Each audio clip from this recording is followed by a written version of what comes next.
Over the years, researchers have learned quite a bit about dolphins in general, but Pacific white-sided dolphins are still shrouded in mystery. And with the help of Helen and Hannah, the Vancouver Aquarium is working towards learning more about these amazing animals. And we're very lucky to have these two dolphins here at the Vancouver Aquarium because Pacific white-sided dolphins are quite rare in facilities. You can tell them apart from other dolphins by looking at that incredible torpedo body shape and that colour pattern of black, grey and white striping down their sides. Pacific white-sided dolphins are considered to be one of the most energetic and acrobatic of the dolphins, and I wonder if you can figure out why that is. As the name suggests, Pacific white-sided dolphins can be found in the northern Pacific Ocean, off the coast of northern Mexico, up to Alaska, and even across the oceans of Japan. I'm curious, has anyone here been lucky enough to see one of these dolphins off our coast before? Guess what? You do get the opportunity to see maybe something like that off our coast. They have been spotted even just off the edges of Stanley Park in the past. So keep your eyes peeled. They're certainly out there. Now, like all ocean animals, Pacific white-sided dolphins face many dangers. The unfortunate side of that is that sometimes those dangers are actually man-made. In fact, Helen and Hannah know first thing about some of the man-made dangers out there, and I'm hoping that our trainer Christy can tell us a little bit more about that. Of course, Paula. Both of our dolphins are what we refer to as rescue and rehabilitated animals. They were both found entangled in fishing nets off the coast of Japan and then brought to a rehabilitation facility where they were deemed non-releasable. Luckily, we've been able to provide them with a permanent home here at the Wild Coast. Now, working with me today is Helen. She's been with us since 2005, and we've been able to build and maintain a very strong relationship with her in order to provide her with the best possible care through training and regular checkups. Everything that we learned through her healthcare is used by veterinarians and researchers to gain a better understanding of these mysterious animals. In fact, every day that we spend with them reveals more information about their species as well as their individual personalities, which, believe it or not, are just as different as you and I. Isn't that right, you guys? But most of all, Helen and Hannah remind us every day that nets can pose a serious threat to dolphins all over the world. Thank you so much, Christy. So here at the Vancouver Aquarium, we're working towards learning more about these animals so we can help better protect them in the future. But before we talk about what we are learning, let's review the things that we already knew about these dolphins. We know that these dolphins live in groups. Sometimes these groups are as small as 2, like right here at the Vancouver Aquarium, and sometimes they can be over 2,000 individuals large. We also know that they can travel together in great speeds. They are actually considered to be one of the fastest dolphins out there, sometimes reaching speeds of up to 35 kilometers an hour, which is roughly 23 miles an hour. Let's be downstairs getting a great view of that speed right now from Hannah and Dylan. This speed that you're seeing right now is really important for a dolphin for 2 things. One, getting away from predators, but also getting food. So speaking of food, can anyone guess what these dolphins might eat? Yell it out. Very specific. Yes, fish, many different types of fish and squid. I want you to imagine what it would be like to be a Pacific white-sided dolphin living off our coast, looking for food. Now, our waters are teeming with life, but the deeper you go looking for this food, the darker it actually gets. But these dolphins have an amazing ability to penetrate through the darkness by using an animal form of sonar called echolocation. Take a moment and listen to these sounds.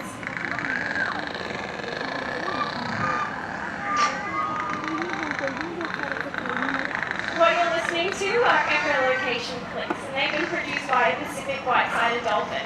So how this works is that they emit these sounds out into the water.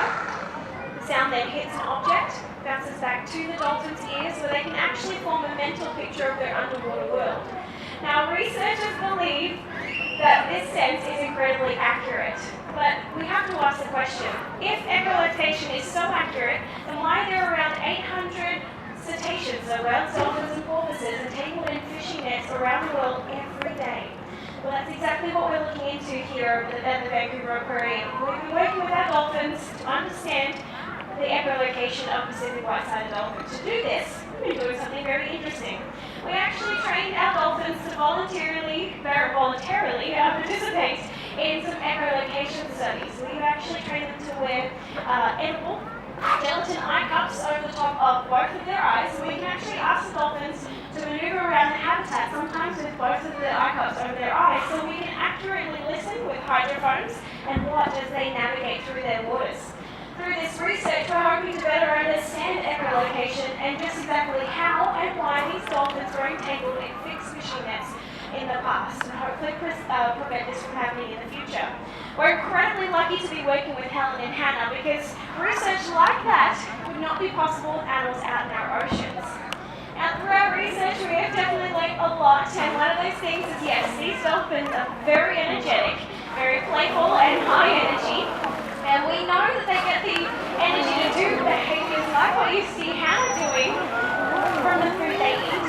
And we just learned that they can get that energy from the food they eat by using sound echolocation. But sound is important in other aspects of these dolphins' lives, things such as communication.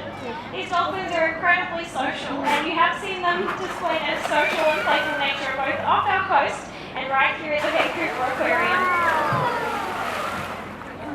And then we know that they can communicate in a number of different ways, so things like different sounds that they can make. And if you haven't already heard some of them, I encourage you to put your ears out.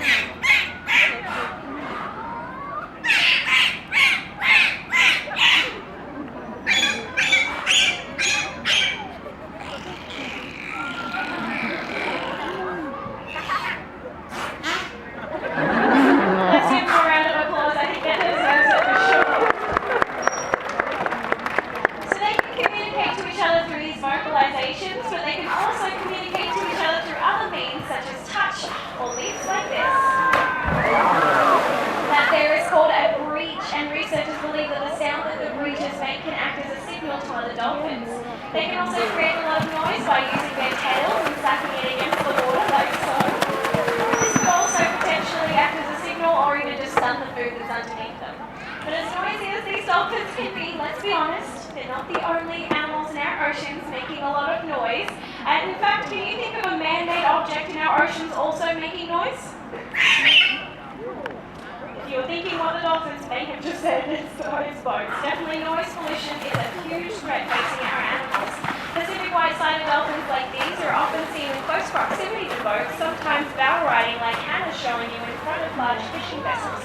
Just how that noise from the boats affects these dolphins' ability to echolocate and communicate is another thing that we're looking into here at the Vancouver Aquarium.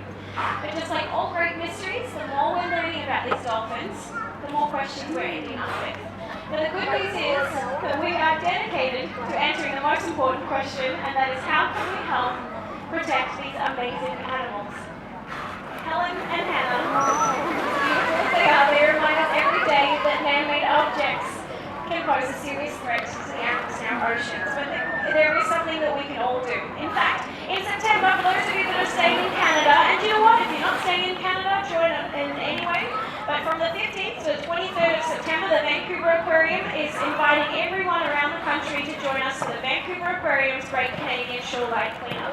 Majority of the waste that ends up in our ocean starts off from land-based use, and we're asking you to go to beaches all around Canada to help clean those surfaces up. And last year we actually stopped 143 tons of garbage ending up in our waters, and you can be a part of that. And that's a great way to help protect amazing animals like Helen and Hannah. Even though they are still shrouded in mystery, maybe not specifically them, but Pacific white-sided dolphins, with the help of Helen and Hannah, you too can make a splash with researchers here at the Vancouver Aquarium to help us learn more about them so we can help protect them off our coast for years to